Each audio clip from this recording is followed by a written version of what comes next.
আমন্ত্রণ রাতের বাংলাদেশে, শুরুতেই জানিয়ে দেব শিরোনাম। বিশেষ কোনো দেশ বা শক্তির কাঁধে ভর করে ক্ষমতায় যাবে না বিএনপি, জামায়াতের কাছে মুক্তিযুদ্ধের ইতিহাস প্রত্যাশিত নয়। আমরা আনন্দিত যে জামায়াতের আমির মুক্তিযুদ্ধ সম্বন্ধে এত জ্ঞান রাখে, সেটা আগে তো জানতাম না। কাল বরিশালে তারেক রহমানের জনসভা। চোরাই পথে আর কাউকে ক্ষমতায় যেতে দেয়া হবে না, হুঁশিয়ারি জামায়াত আমিরের। ভোটের দিন কেন্দ্র দখলের চেষ্টা হলে প্রতিহত করবে 11 দল। আমরা ধান্দাবাজি ধাপ্পাবাজির রাজনীতির সাথে নাই, আমরা কোনো কার্ড এবং বেকার ভাতার সাথেও নাই।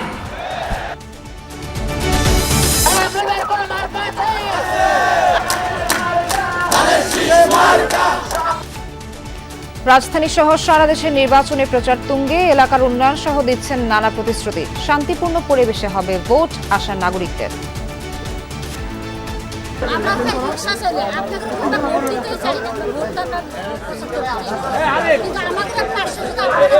আন্ডারপাস বা একটা যদি একটা ব্রিজ করে দেয়, তাহলে আমরা চলাচলের জন্য 4টা রাস্তা পারে যাওয়া লাগে স্কুলের পোলাপান।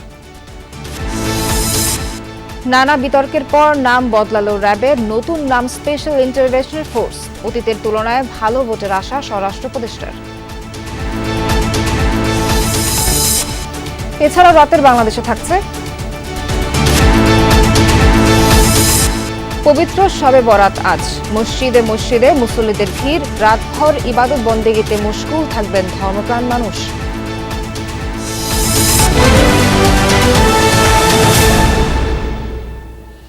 দর্শক, এতক্ষণ শিরোনাম দেখছিলেন, পুরো খবর জানাতে সঙ্গে আছি আমি নাবিলা সোহার। বিশেষ কোনো দেশ বা শক্তির কাঁধে ভর করে ক্ষমতায় যাবে না বিএনপি। দলটির এই অবস্থান স্পষ্ট করে চেয়ারম্যানের পররাষ্ট্র বিষয়ক উপদেষ্টা হুমায়ুন কবির বলেছেন, ভারত বা অন্য কোনো দেশকে ইমপ্রেস করার নীতি নেবেন না তারা। জানালেন, সরকার গঠন করতে পারলে জনগণকে না জানিয়ে কোনো রাষ্ট্র বা বিদেশি কোম্পানির সাথে চুক্তিও করা হবে না। দাবি, ভারত পাকিস্তানের মতো গোয়েন্দা সংস্থা নির্ভর নয়, আগামীর বাংলাদেশের কূটনৈতিক সিদ্ধান্ত নেবেন রাজনীতিকরা। বিএনপির যুগ্ম মহাসচিব ও চেয়ারম্যানের পররাষ্ট্র বিষয়ক উপদেষ্টার সাথে কথা বলেছেন সহকর্মী মাহফুজ মিশু। দিল্লি নয়, পিন্ডি নয়, নয় অন্য কোন দেশ, সবার আগে বাংলাদেশ। সবার আগে বাংলাদেশ, মূলত এ বার্তা নিয়েই ভোটের মাঠে বিএনপি। সেখান থেকেই প্রশ্ন, সরকার গঠন করতে পারলে কূটনীতির অগ্রাধিকার কি হবে? দলটি বলছে, আলাদা কোনো দেশকে গুরুত্ব দেবে না তারা। কূটনীতির পথ চলা হবে বহুপাক্ষিক, সাথে স্থায়ী কোনো বন্ধু বা শত্রু নয়, দ্বিপাক্ষিক সম্পর্ক হবে পরিবর্তনশীল দেশের স্বার্থেই। Our foreign policy position will be based on the national interests of the people of Bangladesh. 5 আগস্টের গণ অভ্যুত্থানের পর থেকেই চরম টানাপোড়েনে ঢাকা দিল্লি সম্পর্ক। ভোটের পর এই সম্পর্ক কি স্বাভাবিক হবে? শেখ হাসিনা আর আওয়ামী লীগ ভারত বুঝতে হবে বাংলাদেশে এক্সিস্ট করে না। আর এই জিনিসটা যদি তারা বুঝতে পারে, তাহলে ওই মাইন্ডসেটে তারা যদি আসে, এটা হচ্ছে বেসিক একটা foundation for moving relations forward. এখানে ভারতকে ইমপ্রেস করার রাজনীতি আমরা করি না, আমরা বাংলাদেশের মানুষকে নিয়েই রাজনীতি করি। নতুন সরকার গঠনের পরপরই নবায়ন করতে হবে গঙ্গা চুক্তি। আর দীর্ঘদিন ঝুলে থাকা তিস্তার পানি চুক্তি নিয়েও ভারত না চীন কোন পথে হাঁটবে আগামীর বাংলাদেশ? ইন্ডিয়া হ্যাপি না চায়না হ্যাপি, এটা আমাদের জন্য প্রাধান্য না। আমাদের জন্য প্রাধান্য তিস্তা হওয়া, এবং যে কোনো মূল্যে আমরা এটা আমাদের করতেই হবে। তো দরকার হলে আমরা ইন্টারন্যাশনাল কোর্টে যাব, এই দাবি দেখে আমরা সরে আসবো না ওখানে। It is a top priority for us. বিশেষ কোনো শক্তি বা দেশের কাঁধে ভর করে যে ক্ষমতায় থাকা যায় না, সেটি 5 আগস্টের শিক্ষা বলে মনে করছে বিএনপি।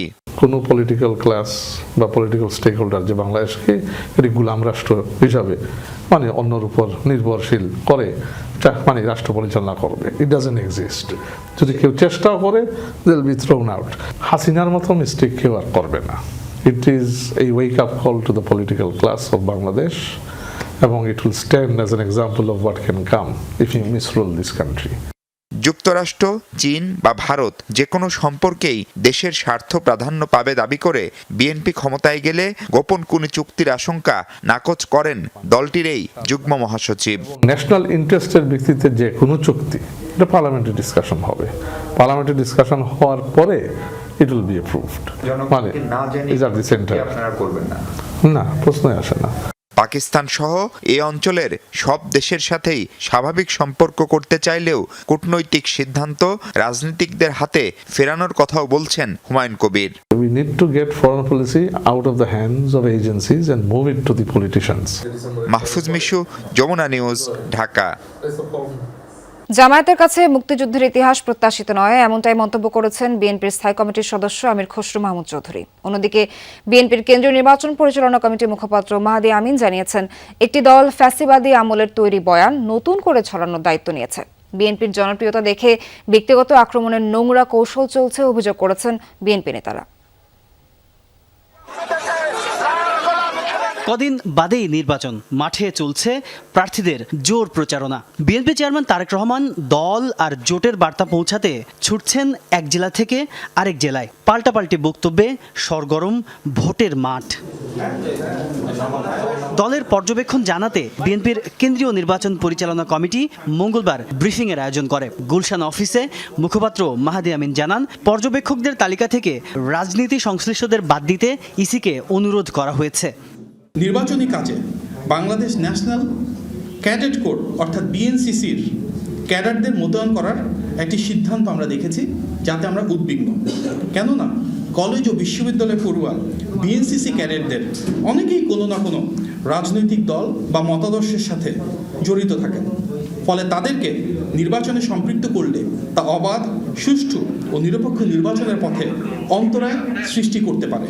বিভিন্ন ইস্যুতে জামাত বিএনপির প্রচারকে অনুকরণ করছে উল্লেখ করে তিনি বলেন, বিষয়টিকে ইতিবাচকভাবেই দেখছে তার দল। বিএনপি সবসময় লিডারশিপে ছিল, ইতিবাচক রাজনীতি করেছে, অন্যান্য রাজনৈতিক দল সেটাকে অনুসরণ করছে এবং সৌহার্দ্যপূর্ণ সেই রাজনীতি তো আমরা চাই আগামীর বাংলাদেশে। আগামীর বাংলাদেশ হোক সৌহার্দ্যপূর্ণ, আগামীর বাংলাদেশে যার যা ইতিবাচক আমরা সেটিকে অনুসরণ করি। অন্য রাজনৈতিক দলকে যদি প্রয়োজন হয় অনুকরণ করে সমৃদ্ধ হওয়ার, তাহলে সেটাই হোক। অন্যদিকে রাজধানীর একটি হোটেলে নির্বাচন নিয়ে গোলটেবিল আলোচনায় যোগ দেন বিএনপির স্থায়ী কমিটির সদস্য আমির খসরু মাহমুদ চৌধুরী। এক প্রশ্নের জবাবে সাংবাদিকদের তিনি বলেন, জামায়াতের কাছ থেকে মুক্তিযুদ্ধের ইতিহাস কাম্য নয়। আমরা আনন্দিত যে জামাতের আমির মুক্তিযুদ্ধ সম্বন্ধে এত জ্ঞান রাখে, সেটা কিন্তু জানতাম না। ওনার যে এত জ্ঞান মুক্তিযুদ্ধ সম্বন্ধে, এখন স্বাধীনতা মুক্তিযুদ্ধের ঘোষণা কে দিয়েছেন, কিভাবে দিয়েছেন, ওনার জ্ঞানের পরিধি দেখে আমরা খুশি হয়েছি। আশা করি উনি আরো কিছু বলবেন আমাদেরকে, মুক্তিযুদ্ধে আর কি কি হয়েছিল ওগুলো তো বলতে পারেন। দেশে নতুন করে কোনো রকমের বিভক্তি প্রত্যাশিত নয় বলে জানান বিএনপির এই সিনিয়র নেতা। তাজনুর ইসলাম, যমুনা নিউজ, ঢাকা। প্রায় 2 দশক পর কাল বরিশালে যাচ্ছেন বিএনপি চেয়ারম্যান তারেক রহমান। পূর্ব নির্ধারিত কর্মসূচি অনুযায়ী কাল দুপুরে বরিশালের ঐতিহাসিক বেলস পার্ক ময়দানে বক্তব্য রাখবেন তারেক রহমান। 20 বছর পর নেতার আগমন উপলক্ষে আনন্দের জোয়ারে ভাসছে দক্ষিণাঞ্চলের নেতাকর্মীরা। জনসভার মঞ্চে পরিচয় করিয়ে দেওয়া হবে বরিশাল বিভাগের 21 আসনের বিএনপি ও জোট প্রার্থীদের। জনসভা শেষে ফরিদপুর সফর করবেন তারেক রহমান। সেখানে সরকারি রাজেন্দ্র কলেজ মাঠে অনুষ্ঠিত হবে নির্বাচনী জনসভা। বরিশালের মানুষ তাকে অধীর আগ্রহে অপেক্ষা করছে, তাকে ব্যাপক সম্বর্ধনার মাধ্যমে গ্রহণ করার জন্য। জনাব তারেক রহমান সাহেব ফরিদপুরের মাটিতে তার রাজনৈতিক জীবনে প্রথম আসবেন। আমরা এই জন্যে বাংলাদেশ জাতীয়তাবাদী দল, আমাদের দলের নেতা কর্মী, ফরিদপুরের জনগণ স্বতঃস্ফূর্তভাবে তাকে স্বাগত জানানোর জন্য অধীর আগ্রহে অপেক্ষা করছে।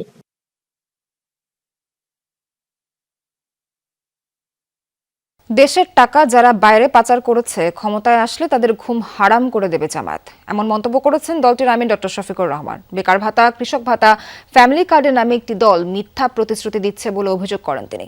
দুপুরে এক জনসভায় এসব কথা বলেন তিনি। হুঁশিয়ারি দেন চোরাই পথে আর কাউকে ক্ষমতায় না যেতে দেয়ার। বলেন দেশের মানুষ পরিবর্তন চায়, 13 ফেব্রুয়ারি থেকে সেই পরিবর্তন শুরু হবে। লুৎফর রহমানের ক্যামেরায় আরো জানাচ্ছেন সহকর্মী ফয়সাল মাহমুদ। কিশোরগঞ্জের মাটিতে জামায়াত ইসলামীর নেতৃত্বাধীন 11 দলীয় জোটের নির্বাচনী জনসভা। প্রথমবারের মতো বড় জামায়াত থেকে নিজেদের অবস্থান জানান দিল দলটি। জনসভা মঞ্চে জামায়াতের আমির ডাক্তার শফিকুর রহমান বলেন, চোরাই পথে আর কাউকেই ক্ষমতায় আসতে দেয়া হবে না। মাঘ মাসে যদি মাথায় এত গরম হয়, চৈত্র মাসে কি হবে? একটু ঠান্ডা থাকুন, ধৈর্য ধরুন, 12 তারিখ পর্যন্ত জনতার রায়কে সম্মান করুন। সুষ্ঠু নির্বাচনে যিনি নির্বাচিত হয়ে আসুক, আমরা তাকে অভিনন্দন জানানোর জন্য প্রস্তুত। কিন্তু চূড়াই পথে আর কোনো নির্বাচন হবে না, ইনশাআল্লাহ হতে দেওয়া হবে না। সমস্ত চূড়াইগুলি বন্ধ করে দেওয়া হবে। ময়মনসিংহ সার্কিট হাউস ময়দানের নির্বাচনী জনসভায় ডাক্তার শফিকুর রহমান বলেন, দেশের টাকা যারা বিদেশে পাচার করেছে তাদের ঘুম হারাম করে দেবে জামায়াত। এবারকার নির্বাচন কোন সাধারণ নির্বাচন না, এবারকার নির্বাচন জাতির কিসমত উপযুক্ত রাস্তার উপর দাঁড় করে দেওয়ার নির্বাচন। যুবকরা ইতিমধ্যে জানিয়ে দিয়েছে, আমরা ধান্দাবাজির ধাপ্পাবাজির রাজনীতির সাথে নাই, আমরা কোনো কার্ড এবং বেকার ভাতার সাথেও নাই। আমরা নতুন বাংলাদেশ দেখতে চাই। যত বিশ্ববিদ্যালয় নির্বাচন হয়েছে, জুলাই যোদ্ধারা, তরুণ তরুণীরা, যুবক যুবতীরা জানিয়ে দিয়েছে, আমরা ফ্যাসিবাদের দূষরদের সাথে নাই। দুপুরে দিনের শেষ জনসভায় গাজীপুরের রাজবাড়ী মাঠে অংশ নেন জামায়াত ইসলামীর আমির। এ সময় গাজীপুরের শিল্পাঞ্চলকে ঢেলে সাজানোর প্রতিশ্রুতি দেন তিনি। আরেকটা দলেরও নেতৃবৃন্দ বলতেছেন তারাও দুর্নীতিমুক্ত দেশ গড়বেন। ভালো কাজ নিজের গড় থেকে শুরু করতে হবে, সেটার প্রমাণ আগে দেন। 49 জন ঋণ খেলাপি যাদেরকে বগলের নিচে নিয়ে নির্বাচন করছে, আগে তাদেরটা বাতিল ঘোষণা করেন। যদি সাহসিকতার সাথে এটা করতে পারেন, জনগণ কিছুটা বিশ্বাস করবে, হ্যাঁ ওনাদের সদিচ্ছা আছে। এ সময় ভোট ডাকাতদের বিরুদ্ধে কঠোর হুঁশিয়ারি উচ্চারণ করেন ডাক্তার শফিকুর রহমান। জিন্দাবাদ জিন্দাবাদ। কিশোরগঞ্জ ময়মনসিংহ হয়ে গাজীপুরের রাজবাড়ী মাঠ। জামায়াত আমিরের আগমনকে ঘিরে উজ্জীবিত এখানকার নেতাকর্মী ও সমর্থকরা। তারা বলছেন, এই সমাবেশের প্রভাব পড়বে আগামী নির্বাচনের ব্যালট বাক্সে। আর জামায়াতের আমির ন্যায় ও ইনসাফের নতুন বাংলাদেশ গঠনে দিলেন ঐক্যের বার্তা। ফয়সাল মাহমুদ, যমুনা নিউজ, গাজীপুর। রাজধানীর প্রতিটি আসনে ভোটারদের দাঁড়ে দাঁড়ে যাচ্ছেন জামায়াত এনসিপি জোটের প্রার্থীরা, দিচ্ছেন নানা প্রতিশ্রুতি। প্রচারণায় বাধা দেয়া সহ প্রতিদ্বন্দ্বী প্রার্থীদের বিরুদ্ধে বিস্তর অভিযোগও রয়েছে তাদের। নির্বাচনের দিন কেন্দ্র দখলের চেষ্টা হলে তা প্রতিহতের হুঁশিয়ারি দিয়েছেন 11 দলীয় জোট প্রার্থীরা। ঢাকা 8 আসনকে ধরা হয়ে থাকে রাজধানীর প্রাণকেন্দ্র। প্রতিদ্বন্দ্বী প্রার্থীদের অভিযোগ পাল্টা অভিযোগে প্রচারের শুরু থেকেই এই আসনটি আলোচনার কেন্দ্রে। মঙ্গলবার দৈনিক বাংলা মোড়ে গণসংযোগ করেন এই আসনের এনসিপি প্রার্থী নাসির উদ্দিন পাটোয়ারি। প্রতিশ্রুতি দেন রাজধানীর গুরুত্বপূর্ণ এই এলাকাকে মাদক মুক্ত করার। আশঙ্কার বিষয় হলো, আমাদের ব্যানারগুলো রাতের বেলা হলো ছিঁড়ে ফেলছে তারা, এবং নির্বাচন কমিশনের নিয়ম রয়েছে 20টা বিলবোর্ড লাগাইতে পারবে, এর বেশি লাগানো যাবে না। কিন্তু এখানে ঢাকা 8-এ একজন মাদক সম্রাট রয়েছেন, উনি শত শত বিলবোর্ড লাগাচ্ছেন। নির্বাচন কমিশন, বিএনপি বা প্রশাসন মিলেমিশে একাকার হয়ে গিয়েছে। ঢাকা 18 আসনে প্রচারণায় নামেন এনসিপি মনোনীত আরেক প্রার্থী আরিফুল ইসলাম আদিব। কর্মী সমর্থকদের হুমকি দেওয়ার অভিযোগ করেন তিনি। আমাদের যারা ধারাবাহিক বা বিভিন্ন জায়গায় প্রচারণা করছে, সেই জায়গার থেকে আপনার হচ্ছে বেশ কিছু জায়গায় বাধা দিচ্ছে, এবং কিছু কিছু জায়গায় যেমন হুমকি দেওয়া হচ্ছে যারা আমাদের পক্ষে কাজ করছেন। ঢাকা 16 আসনে ভোটারদের ঘরে ঘরে যান জামায়াতে ইসলামের প্রার্থী। বলেন, দেশের 90% মানুষ পরিবর্তন চায়, কেউ পুরনো গ্যাং কালচারে ফিরে যেতে রাজি নয়। বাংলা স্কুলের উত্তর পাশের রোডে ঢালের মধ্যে দেখেন আমাদের একটা ক্যাম্প করা আছে। ওনারা পরবর্তীকালে আমাদের ক্যাম্পের সঙ্গে খুঁটির সাথে লাগাই ক্যাম্প করছে, আমাদের ব্যানার ঢেকেতেছে। যেটা উস্কানিমূলক আচরণ না। নির্বাচন কর্মকর্তাকে জানিয়েছি, থানাকে জানিয়েছি, তারা তো তাদের মতো আছে। বিকালে প্রচারণায় বের হন ঢাকা 11 আসনের এনসিপি প্রার্থী নাহিদ ইসলাম। জনগণই এমন প্রার্থী চায় না যারা, আসসালামু আলাইকুম, ভালো আছেন, দোয়া রাখেন, এমন প্রার্থী চায় না যারা তথ্য গোপন করে, যাদের বিদেশি নাগরিকত্ব রয়েছে, যারা আইনসভায় যাওয়ার আগেই আইন লঙ্ঘন করে, সংবিধান লঙ্ঘন করে। আদালত যেটা বলছে যে এটা সময় পার হয়ে গেছে, আমরা এখন আপিল বিভাগে যাব, ইনশাল্লাহ আপিল বিভাগে আমরা শোনা পাবো।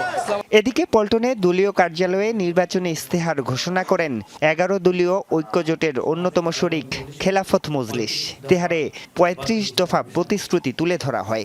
আমাদের 1 নম্বর ইস্তেহার হচ্ছে জুলাই সনদের বাস্তবায়ন এবং কল্যাণ রাষ্ট্র প্রতিষ্ঠা, যেখানে অনেকগুলো কথাই আছে। তার মধ্যে জুলাই আন্দোলন সময়কালীন গণহত্যা সাপ্লাই সংগঠিত গণহত্যা, বিগত সময়ের গুম, খুন, হত্যা, বিডিআর হত্যাযজ্ঞ সহ ফ্যাসিবাদী দুঃশাসনামলে সংগঠিত সকল মানবতাবিরোধী অপরাধের বিচার ও শাস্তি নিশ্চিত করা হবে। এদিকে ঢাকা 4 আসনে নির্বাচনী জনসভায় যোগ দিয়ে ইসলাম নিয়ে জামায়াত মিথ্যাচার করছে বলে অভিযোগ করেন ইসলামী আন্দোলন বাংলাদেশের আমির সৈয়দ মোহাম্মদ রেজাউল করিম। ইনসাফের রাষ্ট্র প্রতিষ্ঠিত করবেন, কোন ইনসাফ? আমাদের বাংলাদেশের মানুষ সেই আমেরিকার ইনসাফ দেখতে চায় না, ভারতের ইনসাফ দেখতে চায় না, আমরা ইনসাফ দেখতে চাই, ইসলামের ইনসাফ, মদিনার ইনসাফ। আরিফুর রহমান সবুজ, যমুনা নিউজ, ঢাকা। নিজ এলাকার জন্য কি করতে চান তার ফিরিস্তি তুলে ধরে ভোটারদের আকর্ষণ করছেন প্রার্থীরা। বিএনপি মনোনীত প্রার্থীদের অভিযোগ, ইলেকশন ইঞ্জিনিয়ারিং এর ইঙ্গিত পাচ্ছেন তারা। এদিকে ভোটাররাও ভেবে দেখছেন কার মার্কায় সিল দিলে হবে উন্নয়ন। বলছেন শুধু আশার বাণী নয়, বাস্তবে জনগণের জন্য কাজ করলেই থাকবে ইশতেহারে মান। কেউ কথা না রাখার শহরে ইশতেহারের ফুলঝুরি, ভোটারদের মন জোগাতে ঘরে বাইরে প্রার্থীদের এই ব্যস্ততা। গুলিস্তান এলাকায় গণসংযোগ করেন ঢাকা 8 আসনে বিএনপির প্রার্থী মির্জা আব্বাস। নিজ এলাকার উন্নয়নের প্রতিশ্রুতি জানিয়ে তিনি বলেন, নতুন প্রার্থীদের কথায় ইলেকশন ইঞ্জিনিয়ারিং এর ইঙ্গিত পাওয়া যাচ্ছে। প্রিজাইডিং অফিসারের স্বাক্ষরিত রিজার্ভশিট ছাড়া ওই এলাকা থেকে কোন প্রিজাইডিং অফিসার, পোলিং অফিসার যেন বেরোতে না পারে। এই যে নব্য প্রার্থীদের কথাবার্তা বুঝতে পারছি যে ইলেকশন ইঞ্জিনিয়ারিং হওয়ার চান্স রয়ে গেছে। ভোটাররা বলছেন আইন শৃঙ্খলা পরিস্থিতি নিয়ন্ত্রণ আর মাদক নির্মূলে কাজ করবে যে তার বাক্সেই যাবে ভোট। রাজধানীর সাতারকুল এলাকায় জনসংযোগ করেন ঢাকা 11 আসনে বিএনপির প্রার্থী এম এ কাইয়ুম। প্রতিপক্ষ প্রার্থী নাহিদ ইসলামকে উদ্দেশ্য করে অভিযোগ করেন, কেউ কেউ ইলেকশন ইঞ্জিনিয়ারিং এর চিন্তা মাথায় রেখে এদিক ওদিক দৌড়াদৌড়ি করছে। ইনভিটিয়ন কেউ কেউ ইলেকশন ইঞ্জিনিয়ারিং এর চিন্তা মাথায় রেখে বিভিন্ন জায়গায় দৌড়াদৌড়ি করছে, কোনো লাভ হবে না। কারণ জনগণ সচেতন আছে, সকলে সকালবেলায় ভোট কেন্দ্রে যাবে। মানুষ অনেকদিন পর ভোট দিতে সুযোগ পেয়েছে, সুতরাং তাদের কাছে আসতে হবে। কোর্ট কাছারি ওইসব জায়গায় দৌড়াতে লাভ না, এগুলি একটা মিথ্যাচার। পল্লবী এলাকায় গণসংযোগ করেন ঢাকা 16 আসনের বিএনপির প্রার্থী আমিনুল হক। অভিযোগ করেন জামায়াতে ইসলামীর নেতারা অপপ্রচার চালিয়ে নির্বাচনী পরিবেশ অস্থির করার চেষ্টা করছে। ঢাকা 18 আসনে গণসংযোগ করেছেন বিএনপির আরেক প্রার্থী জাহাঙ্গীর আলম। জনগণের যখন যে সমস্যাটা সামনে আসবে আমরা সেটা নিয়ে আমরা কাজ করব। পাশাপাশি সেবাটা আমরা সিটি কর্পোরেশনের বিল আমরা ট্যাক্স দিচ্ছি, অথচ আমরা সেই সেবা পাচ্ছি না। আমরা একটা অবাধ সুষ্ঠু নিরপেক্ষ নির্বাচনের অপেক্ষা রয়েছে। এই সময় একটি দল এই ধরনের মিথ্যাচার, অপপ্রচার করে বা মানুষকে বিভ্রান্তি করে একটি অস্থিতিশীল পরিবেশ তৈরি করার চেষ্টা করছে। ভোটাররা বলছেন এর আগেও উন্নয়নের প্রতিশ্রুতি শুনেছেন তারা, ভাগ্যের বদল হয়নি এতদিনেও। তারপরও তাকিয়ে 12 ফেব্রুয়ারির ভোটের দিকে। কিলকাত বাজারের সাথে একটা কানেক্টিং মানে একটা আন্ডারপাস বা একটা যদি একটা ব্রিজ করে দেয়, তাহলে আমরা মানে চলাচলের জন্য 4টা রাস্তা পারে যাওয়া লাগে স্কুলের পোলাপান। গরুর মাংস তো আমরা বছর মনে এখন চোখে দেখি না, মানে কেনার মতো সামর্থ্য নাই। 800 টাকায় কেজি, মুরগির দাম অনেক, মাছের দাম অনেক, মানে সবকিছু নিত্য প্রয়োজনের দাম এত, তার জন্য মনে করেন আমাদের পক্ষে অনেক সমস্যা হয়ে যায়।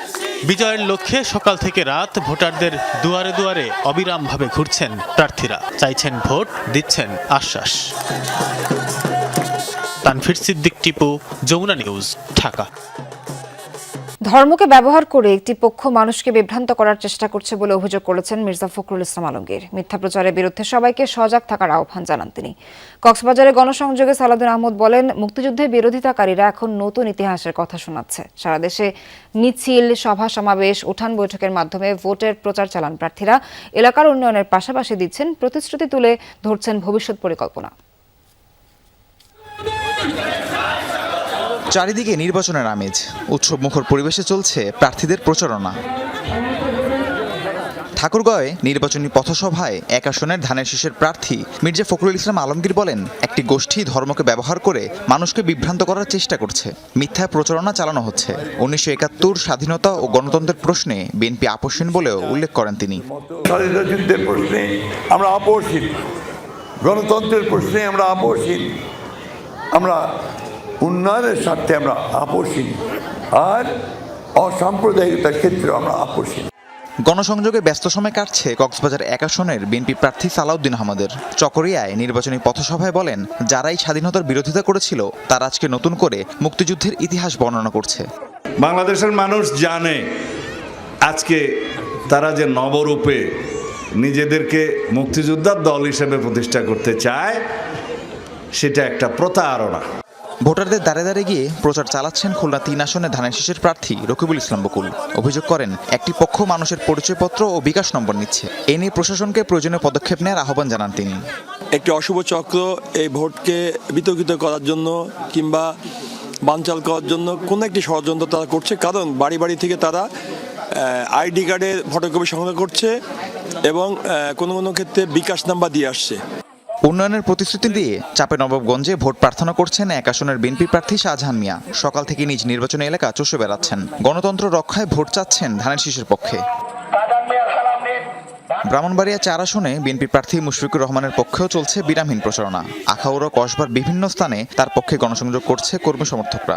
অনেক সাড়া পাচ্ছি, ঘরে ঘরে যাচ্ছি, সবাই শুধু ধানের শীষের কথা, সবাই মুশফিকুর রহমানের কথা, সবাই আমাদের নেতা তারেক রহমানের কথা। সকাল থেকেই প্রচারণায় নেমেছেন কুমিল্লা ১০ আসনের বিএনপি প্রার্থী মোবাশ্বের আলম ভূঁইয়া। ষড়যন্ত্র ও নাশকতা এড়াতে নির্বাচনের দিন ফলাফল ঘোষণার আগ পর্যন্ত ভোটারদের কেন্দ্রে থাকার আহ্বান জানান তিনি। আপনার ভোট দিয়ে সকল ভোটার কেন্দ্রে উপস্থিত থেকে রেজাল্ট শীট নিয়ে তাদের পিছনে পিছনে আপনারা যাবেন। চট্টগ্রামের রাউজানে দিনভর ব্যাপক প্রচার প্রচারণা চালান ৬ আসনের বিএনপি প্রার্থী গিয়াসউদ্দিন কাদের চৌধুরী। সুশাসন প্রতিষ্ঠায় ১২ ফেব্রুয়ারি ধানের শীষে ভোট দেওয়ার আহ্বান জানান। অনর গুম কোন বিজ্ঞান শিখে এই জাতীয়তাবাদী দল হারা ভাঙে গিয়ে গই শুরু গিয়ে গই মাথা নত তো নগরী। গণসংযোগে ব্যস্ত চট্টগ্রাম ৯ আসনের জামাত প্রার্থী ডক্টর এ কে ফজলুল হক কর্মী সমর্থকদের নিয়ে সকাল থেকে নেমেছেন প্রচারণায়। চাঁদাবাজি বন্ধের প্রতিশ্রুতি দিয়ে দাঁড়িপাল্লায় ভোট চান। সিরাজগঞ্জ ৪ আসনে জামাত প্রার্থী রফিকুল ইসলাম খানের সময় কাটছে নির্বাচনী প্রচারণায়। ভোটারদের দ্বারে দ্বারে গিয়ে লিফলেট বিতরণ করছেন। তাদের সকল সমস্যা সমাধানের আশ্বাসে দাঁড়িপাল্লায় ভোট চান।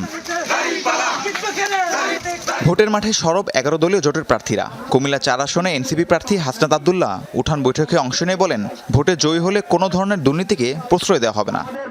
একদম স্পষ্ট, আমার বাপও যদি অপরাধ করে, আল্লাহ তো সাক্ষী রেখে বলতে পারে, আমার বাপও যদি অপরাধ করে, আমার বাপের জন্য যেই ব্যবস্থা ঠিক একই অবস্থা আপনার জন্য কাউকে ছাড়তে হবে না। পঞ্চগড় ১ আসনে ১১ দলীয় জোটের প্রার্থী সার্জিস আলমের সময়ও কাটছে ব্যস্ততায়। নির্বাচনী প্রচারণায় নতুন বাংলাদেশ গড়ার প্রত্যয়ে শাপলাকলিতে ভোট চান তিনি। যারা ক্ষমতায় না আসছে এই ধরনের রাজনৈতিক চরিত্র মানুষকে দেখায়, আমরা মনে করি তারা যদি ক্ষমতা পায় মানুষ কোনোদিন শান্তিতে থাকতে পারবে না।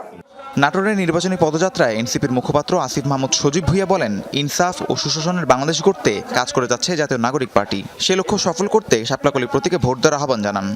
যদি আপনারা আবারও প্রশাসন যন্ত্রকে কাজে লাগিয়ে পাতানো নির্বাচনের মাধ্যমে ক্ষমতায় আসতে চান, আপনারা মনে করবেন না যে শেখ হাসিনার মতো আপনারা পার পেয়ে যাবেন।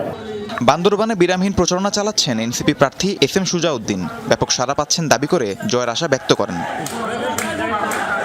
এছাড়াও বিভিন্ন আসনে স্বতন্ত্র প্রার্থীরাও পিছিয়ে নেই প্রচারণায়। টাঙ্গাইল ৮ আসনের স্বতন্ত্র প্রার্থী সালাউদ্দিন আলমগীর উন্নয়নের আশ্বাসে চাইছেন ভোট। রাহিম সারোয়ার, যমুনা নিউজ। নির্বাচনের দিন যত এগিয়ে আসছে তার সাথে পাল্লা দিয়ে বাড়ছে প্রার্থীদের প্রতিশ্রুতি। ভোটারদের কাছে টানতে নানা পরিকল্পনার কথা জানান তারা। এসব প্রতিশ্রুতি কতটা বাস্তবসম্মত তা নিয়ে প্রশ্ন তুলেছেন অনেক ভোটার। তাদের অভিযোগ, ভোটের সময় প্রতিশ্রুতি দিলেও ৫ বছর নেতাদের কাছে পাওয়া যায় না। তাই এবার একটু ভিন্নভাবেই হিসেব নিকাশ করতে চান ভোটাররা। ত্রয়োদশ জাতীয় সংসদ নির্বাচনের প্রচারণা চলছে জোরে সোরে। প্রার্থীদের কণ্ঠে প্রতিশ্রুতির ফুলঝুরি। তবে প্রতিশ্রুতির সাথে বাস্তবতার মিল খুঁজে পাচ্ছেন না অনেক ভোটার। তারা বলছেন, ভোটের পর চোখে পড়ে না তেমন কোনো পরিবর্তন। নির্বাচনে আসলে তো সবাই প্রতিশ্রুতি দেয়, কিন্তু বাস্তবে কি দেখা যায়? বাস্তবে তো সবগুলোই তো এরা করে না, অনেকেই তো অসম্পূর্ণ থেকে যায়। আশ্বাস দিতেছে একটা ফ্যামিলি কার্ড পাই ১,২৫০ টাকা, ২৫০০ টাকা আমাদের সাথে খুব সুন্দর মতো সাইডে বাজার পাই। রাস্তাঘাটে গরিব মানুষ ব্যবসা বাণিজ্য করি, আমাদের চাঁদা বাসটা না নিলেই ভালো হয়। এই মুহূর্তে দ্রব্যমূল্য ও চাঁদাবাজিকেই বড় সমস্যা হিসেবে দেখছেন ভোটাররা। এ বিষয়ে প্রার্থীদের কাছ থেকে সুনির্দিষ্ট পরিকল্পনা পাচ্ছেন না বলে জানান তারা। একটা জায়গায় যা এই দুর্নীতির এফেক্টটা আমরা দেখতে পাই। দুর্নীতির এই এফেক্টটা হচ্ছে আপনার দ্রব্যমূল্যে। তো দ্রব্যমূল্য কিন্তু পৃথিবীর মধ্যে আমাদের এসেনশিয়াল যে কমোডিটিস, নিত্য প্রয়োজনীয় যে দ্রব্য, এই দ্রব্যের দাম সবচেয়ে বেশি। না, আমার কথা কই না, হ্যাঁ গো কথা এরা কয় আকামের কথা। হ্যাঁ, একবার নির্বাচন গেলে আর এক বিচিও বোঝাবো না। 54 বছর ধরে দেখে আসছি, সেটা হচ্ছে যে জনগণের যে নাগরিক অধিকার এবং সেই অধিকার সুরক্ষার যে আলাপটা, সেই আলাপটা আমাদের অধিকাংশ প্রার্থীরাই দেন না। সেটা যেই দলেরই হোক, তারা কেউই সেভাবে দেন না, অ্যাড্রেস করেন না, এবং সেই বিষয়গুলো সমাধানের যে প্রক্রিয়া বা প্রসেস বা যে প্রচেষ্টা, সেই প্রচেষ্টার ভিতরে কেউই সরাসরি ইন করতে চান না। সাংবিধানিক ধারাবাহিকতা রক্ষায় নির্বাচন যায়, নির্বাচন আসে, কিন্তু নাগরিক জীবনে আসে না দৃশ্যমান পরিবর্তন। তাই প্রতিশ্রুতির পাশাপাশি বাস্তবভিত্তিক পরিবর্তন চান ভোটাররা। তানভীর মৌসুম, যমুনা নিউজ, ঢাকা। প্রতিবন্ধীরা দেশের গর্ব, তাদের বাদ দিয়ে দেশ করার পরিকল্পনা পরিপূর্ণ হবে না। গুলশান সোসাইটি পার্কে শারীরিক, মানসিক ও বুদ্ধিবৃত্তিক প্রতিবন্ধীদের সাথে মতবিনিময় অনুষ্ঠানে এমন মন্তব্য করেন তারেক রহমানের মেয়ে জাইমা রহমান। দেশকে এগিয়ে নেওয়ার পরিকল্পনায় প্রতিবন্ধীদের প্রতিনিধি সম্পৃক্ত করার পক্ষে মত দেন তিনি। গুলশান সোসাইটি পার্কে শারীরিক, মানসিক ও বুদ্ধিবৃত্তিক প্রতিবন্ধীদের সাথে মতবিনিময় করেন Zaima Rahman. Prospering together and inclusive Bangladesh শিরোনামের মতবিনিময় অনুষ্ঠানে দেশের বিভিন্ন জেলা থেকে নিজ নিজ ক্ষেত্রে সফল বেশ কজন প্রতিবন্ধী তাদের অভিজ্ঞতা ও প্রত্যাশা ব্যক্ত করেন। আমার সাথে যারা চাকরিতে নিযুক্ত হয়েছে তাদের কিন্তু ইনক্রিমেন্ট হয়েছে, তাদের প্রমোশন হয়েছে, আমার কিন্তু প্রমোশন হয়নি। যদি ল্যাপটপ পেতাম, আমি যদি ট্যাব পেতাম, আমি ওভারকাম করতে পারতাম, যেটা আমি কখনো পাইনি। গভর্নমেন্টের প্রতিটা সেক্টরে যেন ইশারা ভাষার দোভাষীর ব্যবস্থা থাকে। একই বিদ্যালয়ে সবার সাথে পাঠদান, প্রতিবন্ধী বান্ধব অবকাঠামো, সবার জন্য সাইন ল্যাঙ্গুয়েজ প্রশিক্ষণ ও চাকুরি এবং সংসদে প্রতিবন্ধীদের প্রতিনিধি রাখা সহ বিভিন্ন দাবি উঠে আসে মতবিনিময়ে। আমাদের প্রতিবন্ধী ব্যক্তিদের জন্য পলিসি গঠন করার জন্য একজন প্রতিবন্ধী ব্যক্তিদের প্রতিনিধিত্ব চাই। আমাদের জাতিসংঘের যে সনদ আছে, ওই সনদ অনুযায়ী আমাদের একটা আইনের দরকার। রাষ্ট্র এই আইন মোতাবেক আমরা চলবো। সুরক্ষা আইন প্রতিবন্ধীদের নতুন করে এটা প্রণীত হোক ওই আন্তর্জাতিক আইনের সাথে মিল রেখে। আমি চাই কোনো একটা স্ট্রং আইন থাকুক যেটা আমরা প্রতিবন্ধী নারী হিসেবে আমাদের কর্মক্ষেত্রে প্রয়োগ করতে পারি। শুধু প্রতিবন্ধী নয়, সবার জন্য ইউনিভার্সাল ডিজাইন বাস্তবায়নে মত দেন জাইমা রহমান। বলেন, দেশ গড়ে তোলার পরিকল্পনায় প্রতিবন্ধীদের প্রতিনিধি রাখার পক্ষে তিনি। আপনাদেরকে যদি নেওয়া হয় সবকিছু মানে দেশ গড়ে তোলার প্ল্যানে, আপনারাই তো বুঝবেন আপনাদের মতো মানুষদের, প্রতিবন্ধীদের, আপনার ভাই বোন প্রতিবন্ধীদের কিভাবে ইউনিভার্সাল ডিজাইনটা করতে। আপনি যে বললেন শুধু প্রতিবন্ধীদের জন্য সহজ সুবিধা করে না, সবার জন্য, হুইল চেয়ার অ্যাক্সেসের জন্য, প্র্যামের জন্য, সাধারণ প্র্যামের জন্য, যদি কোনো বয়স্ক কেউ থাকে, অনেক কিছু দিক দিয়ে। তো আপনি যে বললেন যে দেশের গর্ব আপনারা হবেন, আর আপনারা তো দেশের গর্বই আমার মনে হয়। শওকত মঞ্জুর শান্ত, যমুনা নিউজ, ঢাকা। আজ পবিত্র শবে বরাত, ইবাদত বন্দেগীর মধ্য দিয়ে এই রাত পার করছেন ধর্মপ্রাণ মুসল্লিরা। জিকির, আজকার আর নফল নামাজে সময় কাটাবেন আল্লাহর নৈকট্য লাভের আশায়। এ বিষয়ে জানাতে বায়তুল মোকাররম থেকে যুক্ত হচ্ছেন সহকর্মী হাসিবুল করিম বিজয়। বিজয়, মুসল্লিদের উপস্থিতি কেমন দেখছেন, কিভাবে তারা এই রাত পার করছেন, কি তথ্য আছে আপনার কাছে জানাবেন? সোহার, মূলত ইবাদত বন্দিগির মধ্য দিয়েই মুসল্লিরা এই রাতটি আসলে পালন করে থাকে।